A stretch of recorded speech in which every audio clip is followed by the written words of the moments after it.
Hi guys, welcome to another LivinginSAtv video. David and Jude here, guys. And let me tell you guys about this 15-year-old. So the other day we met at the Rand Club by chance, and he was telling me, "Hey David, I know your work." And I said, "Okay, you know my work, and so I actually saw all your videos, and I'm going to have a meeting with the Joburg mayor, which his name is? Dada Morero. Dada Morero. Yes. So he actually met the mayor, they had a cool conversation. So I said, okay, cool, so I'm gonna put you on a hot seat and I'm gonna dedicate the video for you to give solutions to Johannesburg. So again guys, stay tuned because once again this video will blow your mind. Meet you, my name is Jude and I love Joburg. Not because it's like Santon, not because it's like Pretoria, but because this place has soul. Perfect soul. I feel cities are the visual representation of people and the people that live there. Johannesburg is a perfect example of a melting pot of cultures where everything comes together to be one. But if we don't look after this, what will happen to our culture? So I'm really interested in the city, and the other day I met the mayor. I sent him an email asking him what his plans are for the city. I then met with him and spoke with him. And his plans are really good, in my opinion. Johannesburg is facing many problems. If it's not the water infrastructure not working or the power grid constantly failing, it's the culture or the lack of accountability within the government. To fix this, we must create a culture of accountability, and this all starts with cadre deployment. Cadre deployment is placing people in positions of power all because of political favor or by helping one of your family members, aka nepotism. If you look at the average age of Johannesburg's infrastructure, it averages out at 30 years, with the city's annual budget increasing from 20.9 billion rand all the way up to 90 billion rand. This is adjusted for inflation over the course of 30 years. But if you look around us, or most of the city, it's crumbling, falling apart. So where has the money gone? We have a massive opportunity ahead of us with the willing private sector and citizens like you and me who are willing to help make our city great again. We will strive for a truly world-class African city. Step one would be to create a council based on meritocracy and fairness. No more political favoritism or political meddling. I will personally oversee the appointment of all council members and civil servants with the help of a new board that I will create called the Citizens Board. This board will consist of citizens from all walks of life working voluntarily to help me elect the right people, not based off political favoritism, but just their qualifications. This department will not receive pay from the council, as I do not want to create a more bloated city council. This is just another amazing example of the private sector doing their bit in helping reshape our city and the inner city as a whole. That is a perfect example of why we should partner with the private sector to help improve our city and our public spaces. I will also create a new body called the Citizens' Hour. The Citizens' Hour will be wholly independent and will have guaranteed funding on a 10-year basis. The Citizens' Hour will oversee all city expenditure and will publish it daily online on all platforms such as Instagram, Facebook, and on the city's webpage. For lower income users, the Citizens' Hour will send SMSs to people that might not have access to Instagram or WhatsApp or the internet. As I've mentioned before, a lack of accountability is a major issue within the City Council.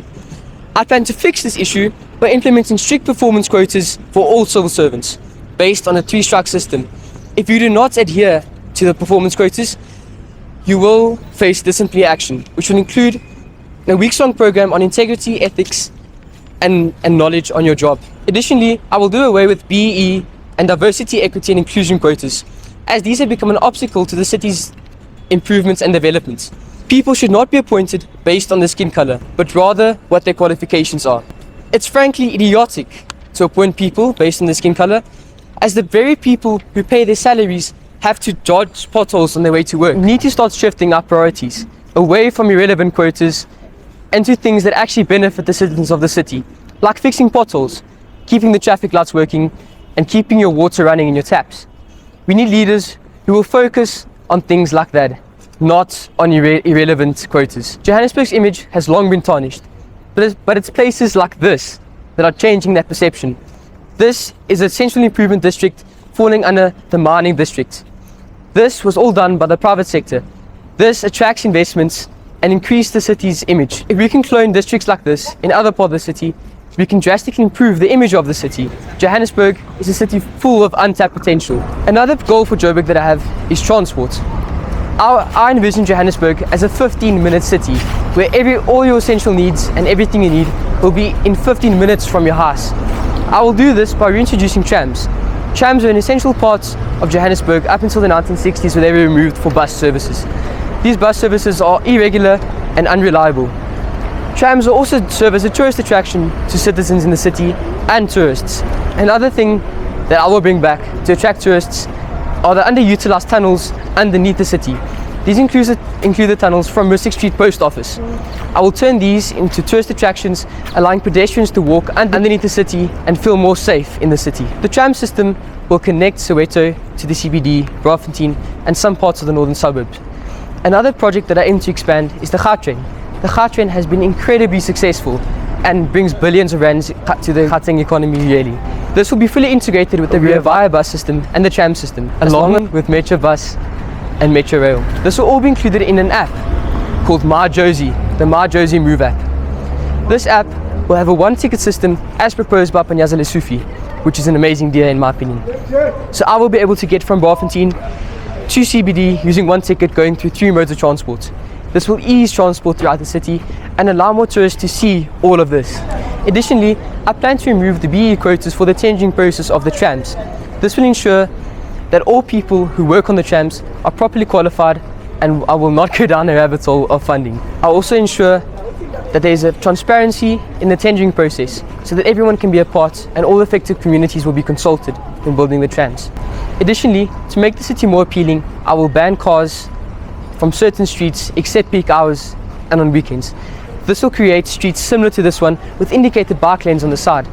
This will not only appeal more to tourists, but also create a more user-friendly and vibrant city centre. This ties in with my idea of a 15-minute city where everything you need is in a 15-minute walk, and will also tie in with the trams.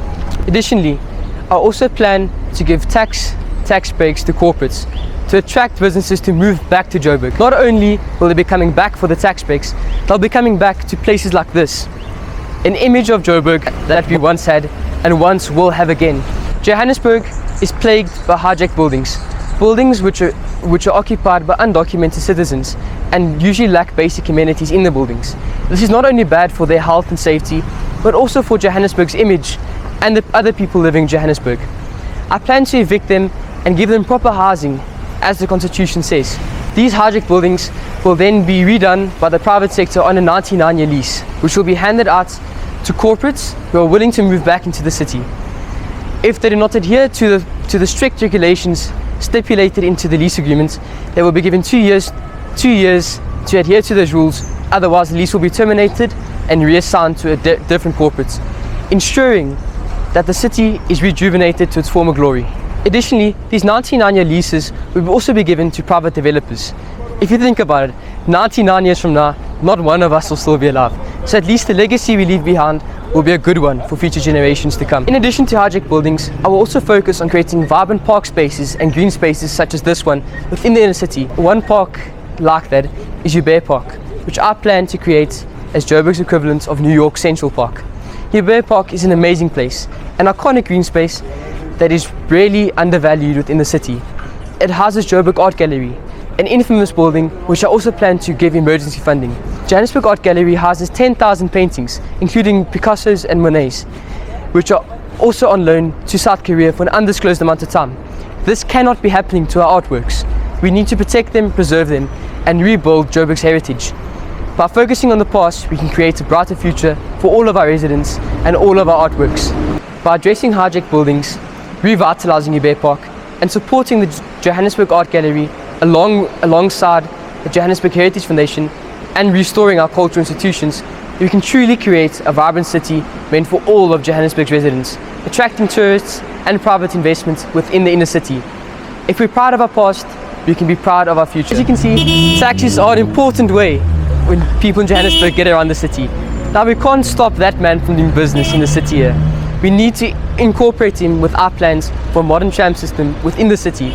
But taxis cannot call the shots, and we need to strictly regulate them within the inner city along with my plans for a 15-minute city in Johannesburg. Taxis will get their fair share. Well, another point that I'd like to touch on is electricity supply. Johannesburg's infrastructure for power is incredibly old and under-maintained. I plan to work with City Power to expand the network and upgrade the current network. You will not see a robot not working when I'm mayor, as I will collaborate with the JRA using initiatives such as adopting a robot by private companies on the street corner and solar-powered robots and streetlights, ensuring that we decrease our carbon footprint while still keeping the city running at a normal pace. I'm busy enjoying a cup of coffee from Sadie's Bistro in the Improvement District. These are places that we will definitely be seeing all over Joburg after I become mayor. Places like this are even better than places in Sandton in my opinion. As I mentioned earlier, the soul of a place like this is truly amazing. And Hillbrow, I envision Hillbrow to be exactly like this, but in its own way, incorporating its history and its future as an amazing place similar to this one. There's nowhere in the city where you see this level of attention to detail when working in public spaces. And I truly love it, and we should do it everywhere. Johannesburg's motor strips are lengthened by not functioning traffic lights. I plan to address this problem by working in cooperation with the JRA, creating a rapid response unit which will fall under the citizens' eye. All of this will increase transparency in the city and shorten the trips used by the citizens. Another thing that I'd like to address is giving Integrity and Ethics Commission the power to do courses with all civil servants. A 2-week mandatory course. It won't be possible to get a job without that mandatory course. This will ensure that everyone has the right mindset going into working in the government. Along with being able to do their job properly, they will now be able to do it with integrity. The Anglo-American precinct in Marshalltown are currently doing maintenance on their old headquarters. This is what everyone should do: take pride in their work and maintain the buildings. Johannesburg is a polycentric city, meaning it has multiple cores and multiple hubs, which aren't very well connected with public transport. I will connect these hubs together using the tram service, the Gautrain, the Rea Vaya, the Metrobus and Metro Rail. And another thing is, Joburg CBD should become the main core, providing all services to all residents. And this will create a more unified city, because a polycentric city simply cannot function properly if there are multiple cores: Sandton, Rosebank, Randburg. That is not how it should be. Those sprang up because of the degradation of Joburg CBD. This must once again become the main hub of Gauteng. Another important thing I'd like to talk about is Kazi economics. It's an amazing study of township economics, because the way townships were planned by the apartheid engineers was to not have any economy start in the townships, but rather people migrating to the inner city. I plan to change that by supporting Kazi economics and helping township economies develop, as they already are. Another important factor that is literally eroding the base of our city is the undrained acid dams from the old mining companies. The city has failed to drain them in the past 30 years. It ties in with the lack of accountability and total lack of urgency in caring for our city. I'd also like to talk about the Zama syndicates. They are also eroding away at the base of our city. To deal with them, I'd also create a rapid response unit for Zamas, who will go in and totally remove them from the mines. They will also then be put in a redevelopment program, teaching them skills that are vital to get jobs. So instead of putting them in prison, we teach them skills, because the main problem here is unemployment and them not having enough money. That is why they resort to mining. Just to reiterate, only South African citizens will be a part of this development program. Illegal immigrants, they will not become the city's problem and not become a burden on the taxpayer, as we cannot support them if they aren't from our country, and we will only support and invest in us and our people. As another important factor in our city is the youth. The youth play an important role in shaping our city's future and the now. The youth must take action against the degradation of the inner city, as that was their past and it must become their future. This is another example of amazing architecture that we could save using improvement precincts within the city. But with that, I'd like to close off by saying that if you trust me with your vote, I will make the city great again. I think a thing that we've totally forgotten after I visited a bunch of small towns in the Karoo is that we entrusted our money and our vote with the mayor, an MMC, a civil servant. And over the years, we've totally lost the trust within each other and to each other. And if we can build the trust back, we can make Joburg great again and have it truly strive to its full potential.